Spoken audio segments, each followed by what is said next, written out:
오늘 우리는 사도 바울의 에베소 교회를 향한 기도의 내용을 우리가 오늘은 살펴보고자 합니다. 이 기도의 내용들을 살펴보기 위해서는 먼저 이 에베소 지역이 또 사도 바울이 그렇게 기도하게 된 그 배경이 무엇인가를 우리가 좀 이해할 필요가 있겠습니다. 여러분, 어느 성경이든 다 마찬가지입니다. 마태복음, 마가복음, 복음서라든가 또 서신서라든가 어느 책을 보더라도 그 책이 어떤 배경하에서 써져 있는가를 보는 것은 굉장히 중요한, 성경을 해석하는 데 아주 중요한 지표가 되는 것입니다. 우리가 에베소서를 본다. 에베소서에 있는 그 도시에, 에베소라는 도시거든요. 소아시아에 있는 그 도시인데 그 도시가 어떤 도시인가? 에베소서는요, 사도 요한이 유배되어서 반모섬에 갇히게 되는데 그 반모섬하고 제일 가까운 곳이 바로 뭐냐? 이 에베소라는 곳입니다. 그래서 요한계시록 보면 소아시아의 7교회에 편지하노니 하면서 시작되잖아요. 여기 보면은 거기 제일 먼저 등장하는 교회가 무슨 교회냐? 에베소 교회가 나옵니다. 이만큼 에베소서는 반모섬과 가까운 그런 곳에 위치하고 있다는 것이죠. 이 에베소의 지역은 어떤 것으로 유명했느냐? 아데미 신전이 유명합니다. 아데미 신전. 그리고 황제를 숭상하는 대표적인 도시였습니다. 두 가지. 아데미, 황제 숭상하고 있는 그런 도시였다는 거죠. 이 도시가 당시 굉장히 큰 도시였어요. 작은 도시가 아니라 어떻게 우리가 이 에베소를 이해할 수 있을까? 한마디로 이렇게 표현할 수 있어요. 너희들 에베소 가면은 돈 자랑하지 마라. 그만큼 경제적으로 아주 풍부한 그런 나라였습니다. 돈이 굉장히 많다 보니까 사람들이 흥청망청 쓰면서 악으로 치달았던 그런 부유한 도시가 이 에베소 도시였다는 거예요. 그리고 거기에 이제 돈이 있고 큰 도시다 보니까 여러 지역에서 사람들이 인종 불문하고 각종 인종들이 종합적으로 모여서 오는 그런 곳. 그래서 사람들이 마음이 다 열려 있는 거예요. 우리가 요즘은 예전에는 그렇지 않았지만 요즘 외국인들 보면은 그냥 좀 편하잖아요. 이제 그만큼 수용성이 있는 그런 도시였다는 거죠. 그런 도시적 성격을 갖고 있었기 때문에 지금 바로 말씀드린 황제 숭배를 하는 신전, 아데미 신전이 딱 자리를 잡고 있었다는 거예요. 이 아데미 신전은 어느 정도 크냐? 기둥이 100개 정도 돼요. 100개.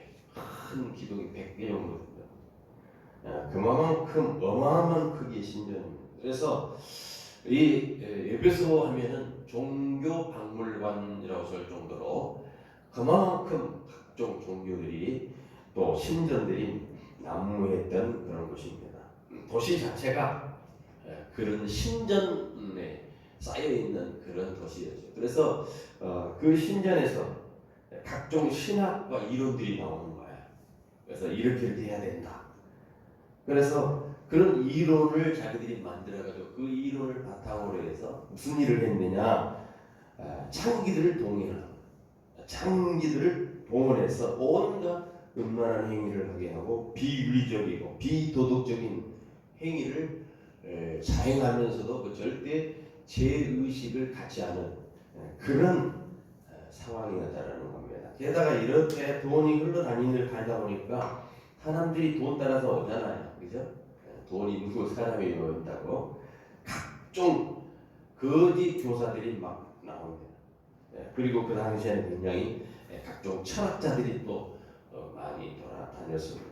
그래서 거짓 교사, 거짓 철학자들이 살아가는데 일정한 돈벌이가 없는 거예요. 수입이 없으니까 자기들이 돌아다니면서 강연을 하는 거예요. 가르치고 또 강연할 때 누가 얼마나 많이 모이느냐에 따라서 그 인파, 군중 그것을 얼마나 확보하느냐에 따라서 그 사람들이 그날 수입이 되곤 했다는 것이죠. 그래서 이때는 뭐가 유행이냐? 수사하기 유행, 수사하기. 말을 잘하는 사람. 사실보다는 말을 잘해서 사람들을 설득시키는 그런 화법, 굉장히 발전을 했습니다. 그러니까 내용보다는 사람들과의 이런 커뮤니케이션, 이런 것을 통해서 사람들에게 막 잘 전달하면 그 사람이 인기 있고 굉장히 선생이다, 유명한 철학자다 이렇게 생각하고 막 돈을 막 내는 거예요. 그래서 굉장히 그것에 대해서 난무했던 그런 역할을 했었죠. 오늘날도 마찬가지입니다. 교회 안에 또 이런 류에 빠진 경향이 있을 수 있지요. 교회가 재밌어야 된다. 교회가 재미없으면 가겠습니다. 재밌어야 된다. 그래서 교회 생각하면은 재미있는 것을 생각하고 교회 한단 말이에요. 이게 뭔지 알아요? 설교 들을 때도 뭔가 재밌어야 된다. 뭘 이렇게 딱딱하게 하느냐. 이렇게 하는 경향에 대해서 설교를 마치 코미디처럼 하거나 그런 증상들이 막 교회 유행처럼 퍼져나가고 있다는 것이죠. 바로 이런 곳에 지금 사도 바울이 원래는 고린도 교회에서 목회를 하다가 이제 그 사역이 다 끝나고 에베소로 지금 나오게 되었습니다. 에베소에 나와서 복음을 전하는 복음을 전할 때에 그 도시에 많은 사람들이 지금까지 못 들어본 소식을 들은 거 아닙니까? 자기도 우상 섬기고 뭐 이상을 했는데 야 예수가 누구나 그분이 누구나 복음을 전하는 거야. 그래서 복음 앞에 많은 사람들이 순종을 하고 그 섬기던 모든 우상으로부터 떠나가기로 하는 그렇게 사람들이 바뀐 거죠. 스스로 생각하는 야 지금까지 우리가 잘못했구나. 그리스도만이 우리의 삶의 주체가 되는 분이구나. 이게 다르다는 걸 깨닫게 됩니다. 이런 현상이 일어나니까 무슨 일이 또 벌어지냐면 앞서 우상 노름을 해서 또는 이런 철학 같은 거 거짓 교사들이 그런 것을 해서 먹고 살아가는데 예수라는 그 복음이 바울이 전한 그 복음이 들어가니까 사람들이 거기에 많이 따라가 버리니까 그렇게 했던 우상 숭배하는 사람들이라든가 각종 철학자들, 교사들을 박주에 끊겨지게 세우는 상황이에요.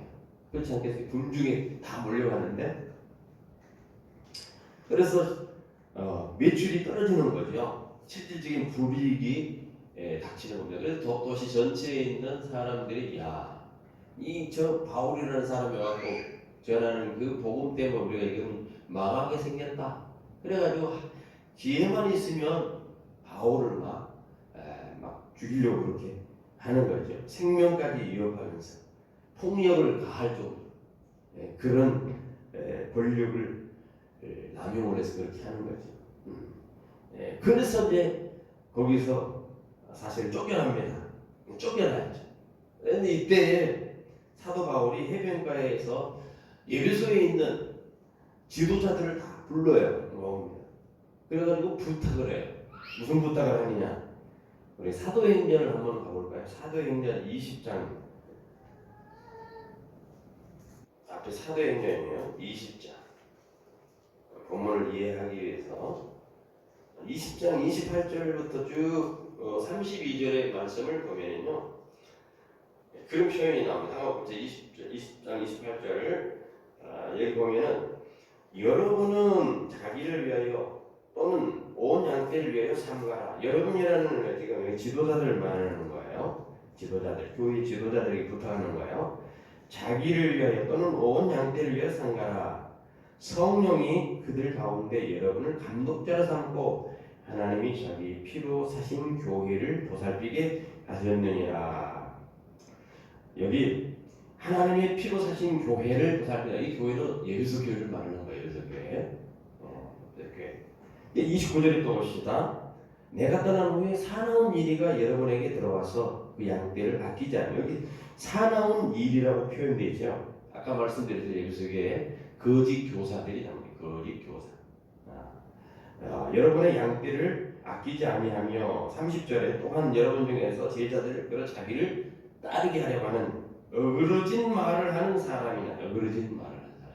무슨 말을 하느냐 이 사람들이 이제 아까 말씀드려서 거기에는 여러 가지 당을 짓는 교사들이 있단 말이에요. 그 중에 이제 에베소교회 유명한 당이 뭐냐? 니골라당이라고 니골라당. 니골라당이 이단이 있었어요. 요즘 말하면 막 신천지 같은 뭐 그런 이단들이 나타나고 교회에 들어와서 막 방해를 하는 거죠. 니골라당의 주된 이론이 뭐냐? 율법은 폐지해야 이제 끝났다.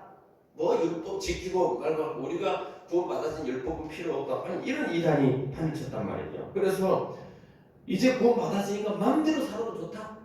내가 내 마음만 하나님께 드리고 나머지는 내가 육체는 이 땅에 다 썩어 없어질 것인데 뭘 죄를 안 지고 뭐 그렇게 할 필요 있나? 괜찮다. 이런 이상한 영지주의적인 이론이 막 떠돌리는 백성들을 많이 이렇게 훔치는 그런 일이 저질했단 말이죠. 이런 일들이 그런 일들이 일어날 줄 아노라. 30절 일어날 줄 아노라. 그리고 31절에 보니까 그러므로 31절입니다. 우리 같이 한번 읽어봅시다. 그러므로 여러분이 일깨운 내가 3년이나 밤낮 쉬지 않고 눈물로 각 사람을 훈계하는 것을 기억하라. 32절 지금 내가 여러분을 주와 및 그 은혜의 말씀에 부탁하노니 그 말씀이 여러분을 능히 든든히 세우사 거룩하게 하심을 입는 모든 자 가운데 기업이 있게 하시니라. 이거 중요한 말씀이다. 여기 보니까 여러분은 지금 이 교회의 지도자를 떠나면서 내가 지금 부탁을 한다는 거야. 이게 뭐냐? 여러분은 자기를 위해 온 양떼를 위하여 삼가라. 성령이 그들 가운데 여러분을 감독자로 삼고 자기 피로 사신 교회를 보살피기 쉽지 않느냐. 지도자를 얘기하면서 그러면서 바울이 떠나면서 이 에베소 장로들에게 교회를 무엇을 부탁한다고요? 은혜의 말씀을 부탁한다. 교회가 제대로 하는 것은 은혜의 말씀을 잘 은혜의 말씀. 이 말씀을 부탁하는 거예요. 어떤 교회는 프로그램, 어떤 교회는 제도, 어떤 교회는 뭐 무슨 어떤 것을 만들어서 하여튼 뭐 교회를 해보려고 하는 그런 것들이 많이 나오죠.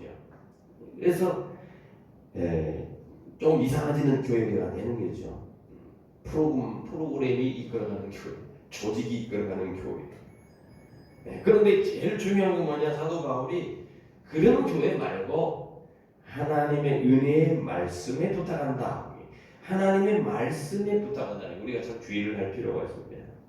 그래서 이 에베소 교회에서 교회는 이런 배경 때문에 사도 바울이 떠난 후에 아주 중요한 칭찬을 받을 만한 일을 많이 합니다. 실제로 그런 부탁을 해서 이제 지도자들이 교회에서 막 이단들, 거짓 교사를 색출해내고 쫓아내는 거죠. 그래서 이 에베소 교회는 이런 배경 때문에 칭찬을 받습니다. 거짓 교사들은 전부 드러냈다. 전부 다 조사해가지고 다 이건 아니다, 이건 비진리다, 이게 다 드러냈다는 거죠. 그 행위를 그렇게 했던 행위를 성경에서 어디서 기록을 하고 있냐면 계시록 한번 넘어가. 계시록 요한계시록 2장에 넘어 2장. 요한계시록 2장에 넘어가면 1절 400쪽이죠. 2장 1절부터 같이 한번 읽어보겠습니다. 2장 요한계시록 2장 1절부터 4절 말씀 같이 읽습니다. 에베소 교회 사제에게 편지하라. 오른손에 있는 7별을 붙잡고 7 금초대 사이를 걷는 시가 이르되 내가 내 행위와 수고와 내 인내를 알고 또 악한 자들을 용납하지 아니한 것과 자칭 사도라 하되 아닌 자들을 시험하여 왜 거짓된 것을 내가 드러낸 것과 또 내가 참고 내 이름을 위하여 견디고 게으르지 아니한 것을 아노라. 그러나 너를 책망할 것이 나니 너희 처음 사랑을 버렸느니라. 에베소 교회가 강점이 있죠. 뭐라고 했어요? 거짓 교사를 다 드러내요. 쫓아냈다는 거죠. 그리고 3절에 보니까 참고 내 이름을 위하여 견디고 게으르지 아니한 것을 내가 칭찬한다. 안다 그래야죠. 다시 말하면 게으르지 않았다. 그러니까 진리를 드러내고 거짓이 무엇이고 무엇이 진리인가를 드러내고 구별을 하고 하는 것을 굉장히 열심히 했다는 거예요, 실제로. 그래서 거짓 교사를 쫓아내고 니고라당 같은 거짓 그런 이단들 또는 당시 그 철학자들을 배격하는 그런 좋은 일들을 많이 해서 칭찬 열심을 냈습니다. 그런데 뭐라고 표현해 있냐 4절에 그러나 너를 책망할 것이나니 너희 처음 사랑을 버렸느니라. 예수가 좋은 일 많이 했죠. 근데 뭐도 버렸다고요? 처음 사랑. 무슨 얘기일까요? 이런 말이에요. 빈대 잡으려다가 초가상간 태웠다 그 말이에요. 진짜 중요한 거 하려다가 다 헐렁키는 것처럼 지금 그런 상황이라는 거예요. 진리 참된 거 옳은 거 이렇게 하다가 뭐가 됐다가 예배소 교회에 사랑이 없어지고 있어요. 조금 이렇게 비판적으로 말을 하는 사람들 보면 사랑이 많이 없어져요. 실제적으로 이제 나이가 든 분들 그렇게 다 표현하는데 막 젊었을 때는 칼이야. 이거 아니면 제가 흑백 놀이래. 그건 아주 나쁜 짓이다. 완전히 그건 자기 생각이에요. 객관적인 것이 아니라 주관적으로 평가를. 이게 이제 흑백 논리. 근데 진짜 그러면 무슨 일이 벌어지면 사랑이 없어요. 사랑 없다는 소리죠. 사랑. 이게 예전에 교회에서도 마찬가지로 우리 작은 교회 할 때 요즘은 강대산 여기 뭐 다 올라오잖아요. 다 올라오는데 옛날만 해도 신성시했어. 신성시.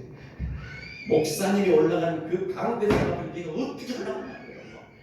얘를 아무나 했단 말이죠. 그리고 막 목사님 앞에다 얘를 막 회초리지라고 이 버릇없는 놈 어디 목사님 올라가는 하나님의 쪽에 올라가는 거기 올라가요. 이게 사실 아무것도 아닌데 예전에는 그런 사고가 있었어요. 그런 사고가 있었어요. 그게 뭐냐? 잘못된 사고를 가지고 잘못된 생각을 가지고 본질적이지 아니야. 이거 뭐 올라와도 무슨 의미가 있어요. 근데 그것 때문에 오히려 그것을 책망하는 말미암아 사랑이 없는 그런 목사가 됐다. 사람들이 우리 목사님 사랑해. 그런 말을 많이 들었단 말이에요. 그러니까 무슨 얘기냐? 에베소서의 문제점은 뭐냐? 중요한 사랑의 가치를 놓쳤다는 거지. 이 상황을 사도 바울이 안타깝게 옥중에서 듣고 이 사랑의 그 마음을 다시 한번 회복했으면 좋겠다고 편을 써서 편지를 쓴 게 바로 오늘 예배소서예요. 이 예배소 교회 성도들 위하여 내가 어떤 심정인지 아냐? 내가 어떤 마음을 가지고 있는지 아느냐? 오늘 보면은 그 사도 바울이 예배소에 있는 성도를 향해서 내가 어떤 마음으로 너희에게 기도하는 줄 아느냐? 그 기도를 지금 적고 있는 거예요. 우리가 오늘 살펴본 내용은 바로 그 안타까운 마음으로 그런 상황에 빠져 있는 진리 하다가 칼질하다가 결국 사랑이 식어버리는 그 예배소 교회를 향해서 바울이 어떤 기도를 했는가를 보는 거예요. 첫 번째 이제 14절부터 15절에 있는 말씀이 다시 이제 예배소서로 넘어와서 3장 14절 15절 같이 있습니다. 시작. 여러분 내가 하늘과 땅에 있는 각 족속에게 이름을 주신 아버지 앞에 무릎을 꿇고 빈노니. 여기 보면은 왜 이런 동작을 여기 묘사를 했을까? 보통 유대인들은 무릎을 꿇고 기도하지 않아요. 무릎 꿇고 기도 안 한단 말이죠. 서서 기도해요. 서서. 우리 그 예루살렘 성경에 막 서가지고 구멍에다가 종이 그 기도문을 꽂고 막 그래서 뭐 그런 기도법이 유대인들 기도법이라는 말이죠. 유대인들이 보편적으로 하는 그 기도법을 여기에 모자지 않고 뭐라고 써서 유대인들이 하지 아니하는 기도를 지금 하고 있는 것 같아요. 뭐라고 했냐? 자기가 어떻게 기도했냐면 무릎을 꿇고 기도했다. 무릎을 꿇고. 여기 무릎을 꿇다. 그만큼 지금 진리 사시하면서 거짓을 드러내다가 교회가 전체적으로 사랑을 놓쳐버리는 그런 상황의 안타까운 모습을 보면서 사도 바울이 너무나 절실한 안타까운 마음을 갖고 지금 뭐라고 뭐게 하고 기도하느냐 탁 주저앉아서 지금 무릎을 꿇고 기도한다 표현하고 있습니다. 이게 바로 이제 사도 바울이 기도하는 내용 그런 모습이죠. 절실한 마음을 드리는 겁니다. 그러면 그가 그렇게 무릎을 꿇기까지 절실하게 생각했던 그 심정을 담아냈던 도대체 기도의 내용이 뭐냐라는 것이죠. 16절 같이 한번 읽어봅니다. 16절 읽습니다. 시작. 그의 영광의 풍성함을 따라 그의 성령으로 말미암아 너희 속사람을 능력으로 강건하게 하시니라. 문장이 아니면 길죠. 뭘 강조하고 있는지 뚫지 않습니다만 첫 번째 이 기도 제목이 뭐냐면 속사람을 강건하게 해달라. 속사람. 누구의 속사람이요? 예루살렘에 있는 성도들의 속사람을 강건하게 해달라. 속사람이 있다라는 말을 우리가 들으면 뭔 사람이 또 있겠어요? 겉사람이 또 있겠죠. 겉사람. 그렇죠? 겉사람. 여러분은 속사람과 겉사람의 차이를 압니까? 속사람이 뭐 겉사람의 차이? 겉사람이 뭡니까? 하나님께서 인간을 만들어 놓을 때 제일 먼저 뭘로 써서 만들죠? 하나님이 흙으로 사람을 빚어요. 그게 바로 뭐냐? 흙으로 빚은 거예요. 겉사람이 겉사람. 그리고 그 속에 누구의 생기를 넣습니까? 하나님의 생기를 확 불어넣었어요. 그때 이제 하나님이 직접 생명을 불어넣으니까 그때 뭐가 되냐? 인간이 돼서 하나님의 형상을 닮은 인간이 됩니다. 이것이 원래 하나님께서 인간을 만드신 과정이에요. 왜 그래서 우리가 하나님의 형상을 닮은 사람이고 그런 과정을 통해서 만들어졌기 때문에 영적인 존재, 겉사람을 갖고 있고 영적인 그런 모습을 갖고 있는 존재라는 것입니다. 그런데 이렇게 영적인 존재를 하나님 만들어주셨는데 중요한 것은 에덴 동산에서 죄가 지금 들어오잖아요. 아담을 해서 죄가 들어오면 하나님이 먹지 마라 하는 선악과를 먹음으로 말미암아 모든 인류가 아담과 같은 한 범죄 아래 원죄를 가지고 이 세상에 태어난 한 사람을 통해서 모든 인류가 타락하게 된 것이죠. 우리 아담 안에서 태어난 존재이기 때문에 다 타락을 했습니다. 그래서 하나님의 그 원래 만들었던 형상이 어떻게 됐어요? 깨진 거죠. 그 아름다움, 정의, 공의, 의로움, 착함 이런 것들이 다 깨진 거예요. 그래서 인간이 가지고 있는 것은 본성으로 그런 아름다움이 안 나오고 뭐가 나와요? 죄악성이 계속 나오는 거예요. 죄를 짓는 거예요. 타락. 형상이 병든 것이죠. 그래서 하나님께서 이 인간들을 어떻게 구원할까 만드신 방법이 뭐냐? 일방적으로 당신이 인간을 사랑하는 방법을 택하셨어요. 그게 뭐냐? 예수 그리스도를 이 땅에 당신과 똑같은 하나님이신 당신의 독생성자 예수 그리스도를 이 땅에 보내주심으로 말미암아 우리를 구원해 주신 은혜를 베풀어 주시죠. 그게 오늘 본문의 16절에는 그 영광의 풍성함을 따라 그의 성령으로 말미암아 너희 속사람을 능력으로 강건하게 하고 싶어 이렇게 표현하는 그런 표현입니다. 여기 속사람이 강건했다. 누구의 능력으로 강건했느냐? 성령의 능력으로 강건했다. 성령. 에베소 요한복음에 보면 니고데모가 밤중에 나오잖아요. 유대인으로서 선생이었어요. 똑똑한 사람 아닙니까?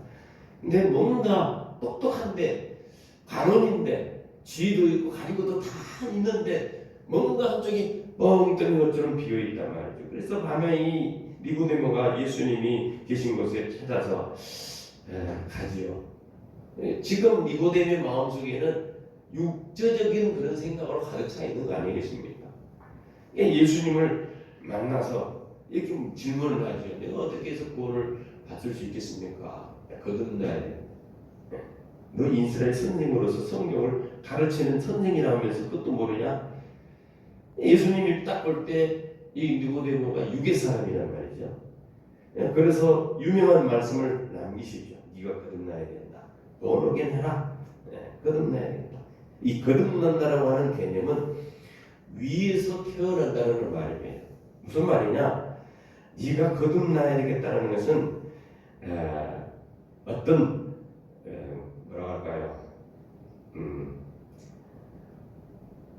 이 땅의 뜻이 아닌 하늘로서 나야 된다고 하는 그런 개념이 있다는 거예요. 위의 개념, 양적인 개념보다도 위로 나야 된다. 몸에 들어가서 어머니 뱃속에서 나는 것이 아니라 하늘로 나야 된다. 그런 개념으로 말씀했죠. 왜 이런 말씀했느냐? 이 니고데모는 육체적으로 어머니 뱃속에 나잖아요. 그죠? 기본적으로 육이 있어요. 근데 영적인 거듭남이었으니까 아주 육적인 거는 사람인 겁니다. 그래서 속 상태가 육적인 것을 아시고 예수님께서 어떻게 거듭나? 하늘로 거듭나요. 영으로 거듭나야 된다. 예. 그 영으로 거듭난다는 말은 성령으로 거듭나야 된다. 위로 거듭나야 된다. 하늘로 거듭나야 된다. 이런 표현을 쓰고 있는 겁니다. 자, 그런데 이 문제가 있어요. 사도 바울이 로마서 7장에 가보면요. 거기 보면 속사람에 대한 얘기를 합니다. 속사람으로는 누구의 법을 따르고 하나님의 법을 따르고 겉사람은 세상 법을 따른다. 한탄하는 그런 내용이 나옵니다. 구원받고 내가 하나님 백성이 되면 정말 진리가 옳고 진리대로 살아야 된다는 것을 알아요. 그리고 하나님의 법을 즐거워합니다. 그런데 문제는 뭐냐? 내 속에 다른 법이 있는 거야. 로마서 7장 18절부터 25절 쭉 내용을 보면 거기 23절에 내 지체 속에 다른 한 법이 내 마음의 법과 싸워 내 질서 속에 있는 죄의 법으로 나를 사로잡는 것을 보는도다. 갈등이 있다 말인 거예요. 여러분이 예수 믿고 나서 죄를 용서받았으니까 죄에 대한 갈등이 없냐? 아니에요. 갈등이 있는 거예요. 이미 우리는 그리스도 은혜로 성령의 역사로 우리 속에 생명이 있습니다. 그래서 이 법이 우리 속 사람이 하나님의 법을 즐거워해요. 하나님을 예배하고 하나님 찬양하고 이런 걸 즐거워하는데 아직 우리는 완전한 구속으로 나아가지 아니하는 육적인 몸을 입고 있단 말이죠. 육의 몸을 가지고 있기 때문에 계속해서 이 육의 몸이 원래 가지고 있었던 그 옛사람의 모습, 죄에 대해서 더 쉽게 노출되고 있는 거예요. 죄에 대해서 훨씬 더 기반을 두고 익숙한 사람들이기 때문에 이 양자가 육의 사람하고 영의 사람이 이게 충돌을 하는 충돌. 그래서 갈등이 일어나는 거야. 그래서 어떤 애가 착한 일을 하면 구원받는 것 같고 죄 지면 구원 못 받는 것 같고 이게 마음속에 갈등이 일어난단 말이죠. 그래서 이제 사도 바울이 24절에 로마서 7장 24절 25절에 오라 나는 공부하는 사람이로다. 누가 나를 이 사망에서 건져내랴. 그렇게 표현을 하면서 25절에 우리 주 예수 그리스도로 말미암아 하나님께 감사하리로다. 즉 내 자신이 마음으로는 하나님의 법을 육신으로는 죄의 법을 숨기노라. 그러나 이 양자 속에서 우리의 존재가 누가 우리의 존재에 개입을 하시느냐? 바로 예수 그리스도의 구속, 그 은혜가 우리를 대입하시는 겁니다. 그러니까 우리는 갈등을 해도 그 은혜 때문에 지금 살아가고 있는 거예요. 로마서 8장에 딱 넘어오면 무슨 얘기를 하냐면 성령이 우리의 연약함을 아시고 단시간 위해서 기도하신다. 성령이 도와주신다는 거죠. 우리를 위해서 기도해 주시는 거예요. 우리 할 수 없는 것을 하도록 그렇게 만드는 역할을 하는 거죠. 여러분 그래서 성령이 오신다. 예수님도 이제 그 요한복음 14장에 가면 떠나시면서 내가 떠나는 게 내게 유익이다. 내가 떠나가면 성령이 오시 성령이 온다 말이야. 걱정하지 마라. 두려워하지 말아라. 아버지께서 성령을 보낸다. 그 성령이 하시는 일이 뭐냐? 우리 속 사람을 컨트롤하는 거야. 조절하는 거야. 우리를 다스린다는 거야. 그래서 우리가 성령의 충만함을 받는 것이 필요해요. 예를 들어서 5장에 넘어가면 이런 표현을 쓰셨어요. 사도 바울이 여기서 있는 성도들에게 술 취하지 말라. 이는 방탕한 것이니 물을 취하라. 성령의 충만함을 하더라. 개념이죠. 이것도 개념으로 표현하는 거죠. 양적인 개념이 아니라 영적인 개념. 성령의 지배를 받아야 네 인생 주도권을 성령에게 맡겨라. 그것이 성령의 충만함을 받는 겁니다. 우리는 이 땅에서 육신을 입고 뭘 연단을 해야 되냐면은 우리의 속 사람을 연단을 해야 돼요. 비록 우리의 육체 몸을 가지고 있지만 우리의 속 사람은 날마다 강건해 주려고 훈련을 해야 돼요. 이것을 위해서 사도 바울이 지금 첫 번째 에베소 교회 성도를 위해서 아니, 지금 모든 우리들을 향해서 성경을 대하는 우리 모든 그리스도인을 향해서 간구하는 게 뭐냐? 속사람을 강건하게 하옵소서. 여러분과 제가 속사람이 강건해. 조금만 있으면 막 믿음에서 떠나가고 이상하고 막 하는 게 아니라 탁 든든히 서 있어요. 심지를 탁 내리고 서 있어요. 이 사람 얘기하면 이리 갔다, 저 사람이 얘기하면 저리 갔다, 바람이 불면 이리 갔다 저리 갔다, 갈 때가 아니라 갈 때의 순정이 아니라 우리는 속 사람이 강건해, 심지가 견고한 사람이 되어야 됩니다. 네, 그래야만이 죄에 넘어지지 않습니다.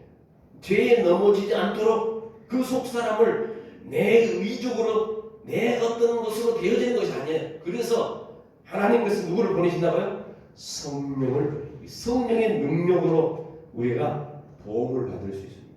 그래서 여러분이 항상 기도할 때 성령을 깨닫게 해달라고, 성령을 깨닫게 해달라고, 이 문제를 내가 극복할 수 있는 길을 열어달라고 누구한테? 성령님께 아뢰는 거예요. 하나님이 영이 나를 붙드셔서 견고하게 해주십시오. 내가 모든 지약에 걸리지 않게 해주십시오. 이런 것을 분별하게 해주십시오. 성령 가운데 나아가서 기도하는 거예요. 성령께 우리 일상을 맡기는 간절한 기도가 매일 있어요. 그렇지 않되면 우리는 실패합니다. 100% 실패해요. 목사 아니라 목사 할아버지라도 실패합니다. 사도 바울이 무엇을 위해서 기도하는가 또 보십시오. 17절 같이 읽습니다. 17절 읽습니다. 믿음으로 말미암아 그리스도께서 너희 마음에 계시게 하고 너희가 사랑 가운데 뿌리가 박히고 터가 굳어져서, 여기 17절에 두 가지 기도 제목이 학교목에 나오죠. 뭡니까? 믿음으로 말미암아 그리스도께서 너희 마음에 계시게 하였다. 우리 마음에 어떻게 계신다고요? 믿음으로 계신다. 이 말씀은요, 에베소에 있는 2장 19절에 있는 말씀과 좀 우리가 비교를 할 수 있습니다. 에베소 2장 19절에 우리가 에베소서를 보면서 우리를 과거에 어떤 사람이라고 하죠? 외인이요, 그렇죠? 그러므로 이제는 너희는 외인도 아니요 나그네도 아니요 성도들과 동일한 시민이요 하나님의 권속이라. 여기 두 가지 단어가 중요하다. 외인, 나그네. 외인, 나그네가 뭡니까? 어떤 스타일이면 공통적으로 임시직이에요. 임시. 잠깐 사는 거야. 임시. 언젠가는 떠난다 그 말이에요. 떠난다 그 말이에요.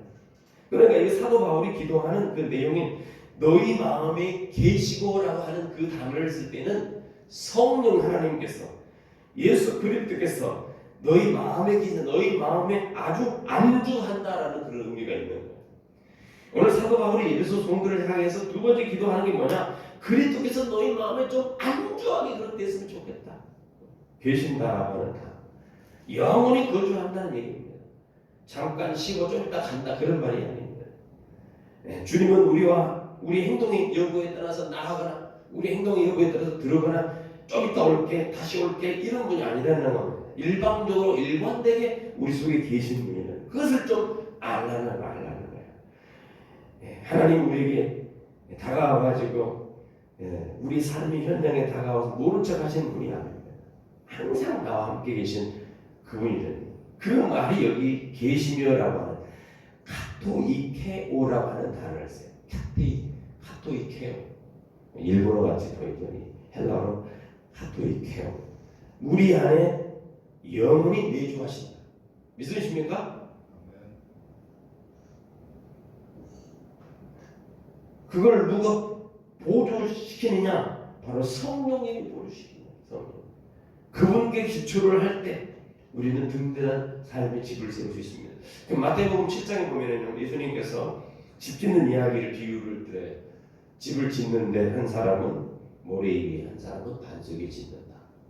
들으라 그렇게 하죠. 그 산상수훈의 설교 중에 나옵니다. 집 이야기가 나오는데 사실은 그 집 이야기를 어떻게 집을 짓느냐 중요하지만 더 중요한 게 뭐냐? 기초를 어디에 두느냐. 기초를 어떻게 집을 짓느냐 그것보다는 어디에 집을 짓느냐가 중요합니다. 나중에 양자가 어디서 판가름 납니까? 바람이 불고 창수가 나며 모래에 지은 집은 싹 무너지고, 반석에 지은 반석이신 예수 그리스도에 지은 집은 흔들리지 않는다 그런 표현입니다. 그래서 집을 짓는 문제가 아니라 그리스도가 인생의 반석이 되시는 그리스도께 기초를 두고의 인생이 복된 인생이다. 그거를 설명을 하고 있는 거예요. 오늘 그 얘기를 지금 하고 있는 겁니다. 사도 바울이 에베소에 있는 성도들에게 기도할 때 그리스도께서 너희 마음에 계시게 하옵시고 너희가 그리스도에게 좀 기초를 두고 든든하게 세워져야 되지 않느냐. 뒤집어 말하면 지금 너희들이 어디에다 기초를 두고 인생을 살아가고 있느냐. 우리 신앙생활을 쌓고 이어나가고자 하면 할수록 우리 가운데 나타나는 게 싸움이 있습니다. 그게 뭐냐? 내가 어디에다 집을 내가 지어야 되는가라는 그 싸움이죠. 그죠? 내 인생의 집을 어디에다 기초를 두고 그리스도에게 할 것이냐? 세상의 물질에 둘 것이냐? 지금 내가 하고자 하는 모든 계획이 정말 내가 그리스도께 뿌리내리고 있는가? 그리스도 때문에 하고 있고 그 영광을 위해서 하고 있는가? 이것이 늘 우리가 매일매일 질문해야 될, 점검해야 될 그런 상황입니다. 이게 바로 이제 사도 바울이 말한 기도의 내용 중에 하나예요. 그리스도 너희 마음에 계시고 여러분 마음에 그리스도 계신 줄 믿으시기 바랍니다. 세 번째 보면은 기도 제목이 17절에 또 나오죠. 너희가 사랑 가운데서 뿌리가 바뀌고 풀가 보지네. 어디다 뿌리를 두라고요? 그리스도께 뿌리를. 그래서 그래야지 세워집니다. 나무가 뿌리가 든든해야 되잖아요. 건강한 나무입니다. 나무는 보이는 게 진짜가 나무가 아니에요. 밑에 뿌리가 견고하게 든든하게 세워질 때에 생명력이 있는 거예요. 이 나무를 쪄올 때 보면 제일 먼저 어디서 냐면 위에 실은 같이 보여요. 그러나 실제로는 뿌리가 말라가라 그럴 때 썩어지는 겁니다. 그래서 기도 제목이 뭐냐? 18절에 능히 모든 성도와 함께 지식에 넘친 그리스도의 사랑을 알아. 사랑을 알아는 것은 단순히 지식적인 의미가 아닙니다. 그분과의 관계성에서 여기 18절에 모든 성도와 함께. 지금 에베소 교회의 문제가 모이기는 모였어요. 모여가지고 뭐를 했는가? 이것이 진리인가 저것이 진리인가? 금을 들고 다 난도질을 했어요. 이게 사랑이 없어. 이런 교회가 되어버렸다. 이 사랑이 없는 교회, 그들에게 사랑이 뭔지 아는 거예요. 사랑을 좀 알아라. 사랑. 그게 뭐냐? 한마디로 말하면 시험적으로 하나님을 알아라는 거예요. 그게 뭐냐? 다르게 말하면 하나님 우리를 향해 주신 십자가의 핵심이 있습니다. 핵심. 그 사랑을 하루도 부르는데 엉뚱하게 칼질나고 그렇게 하면 되겠느냐? 안 된다는 거죠. 마지막으로 이제 또 보면은 19절에 그 너비와 깊이와 높이와 깊이가 땅을 깨달아 하나님 모든 충만한 것이로 충만하기를 권하나. 넓이, 길이, 높이, 깊이 나왔죠. 이걸 가지고 여러 가지 해석을 할 수 있습니다만은 에베소의 전체적인 문맥을 보면 은유적인 표현을 썼는데 결국은 뭐냐? 십자가라는 십자가가 어떤 사건입니까? 그 넓이를 보십시오. 유대인뿐만 아니라 모든 족속까지 다 초대할 수 있는 그러한 넓이가 있는, 길이가 있는, 깊이가 있는, 영어성이 있는 그런 사건이 바로 십자가 사건 아닙니까? 2000년대의 유대인은 그 당시뿐만 아니라 지금 후대 역사의 모든 시간을 넘어서 그 갈보리의 그 사건이 오늘도 역시 마찬가지로 내게 적용되는 사건 아닙니까? 이 십자가세요. 길이가 영원하다. 십자가에서 영원한 깊이는 얼마나 크느냐? 아버지만이 그 속에 있다. 아버지만 자기와 동등하신 그 아들 예수를 이 땅에 내려보내는 아버지 마음, 내려보내는 만큼 우리를 사랑하는 그 마음, 피조물에 불과한 인간을 위해서 희생하는 그 마음, 그 사건이 뭐냐? 십자가의 사건인데 이걸 좀 이해하라. 그 깊이를, 그 높이를, 그리고 십자가로 끝나는 것이 아니라 모든 사망 권세 이기주고 부활하고 하늘 보호자에 올라간 그 높이가 얼마냐? 이게 바로 뭐냐? 하나님의 충만입니다. 하나님의 충만. 그걸 이해를 하라는 거지. 그리고 이제 결론에 여기에서 아버지께서 우리를 향한 자기의 사랑을 확증했다. 그 사랑을 좀 알아라. 진리하다가 교회를 칼질하고 피바다로 만들어 놓고 있는 처음 사랑을 잃어버린 그 예배소 성도들을 향해서 그들이 추구하고 그들이 말하고 그들이 떠들었던 그 진리가 참된 진리가 아니고 너희들이 알고 있는 잘못된 것 아니고 진짜 진리가 있다. 바로 뭐냐? 그리스도의 사랑으로 먹는 것이다. 사랑, 그리스도의 사랑. 그것이 문제는 사도 바울이 무릎을 꿇고 오는 세대, 오고 있는 모든 세대를 위해서 비롯된 네 가지 기도 제목이 우리를 향한 기도죠. 우리가 그렇게 해야 되겠지. 여러분과 제가 그런 은혜를 누리는 복된 성도들 되어주길